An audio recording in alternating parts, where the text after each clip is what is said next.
Təhlil sisteminin həlli m-in cütü olarsa, m plus 2n bölünsün m çıxan ifadəsinin qiymətini tapın. Təhlil sisteminin həlli əgər m-n ədədlərdirsə, biz burada x-in yerinə m, y-in yerinə n yazaraq sistem həll edək.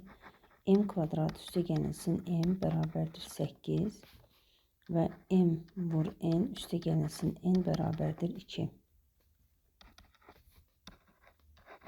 Birinci tənlikdən m-i ortaq vurğu olaraq çıxarsaq, m üstə gəl 1 bərabərdir 8. İkinci tənlikdən n-i çıxarsaq, m üstə gəl 1 bərabərdir 2 alınar.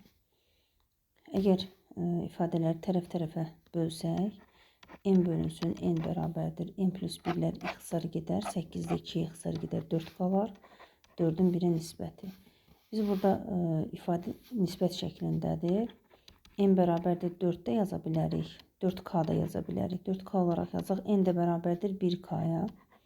Yəni mütənasib olduğu üçün ya da 1 yaza bilərik. 4k üstə gəlinsin 2 vurulsun k. Bölünsün 4k çıxılsın 1k. Alırıq 6k bölünsün 3k. Cavab deyilər 2.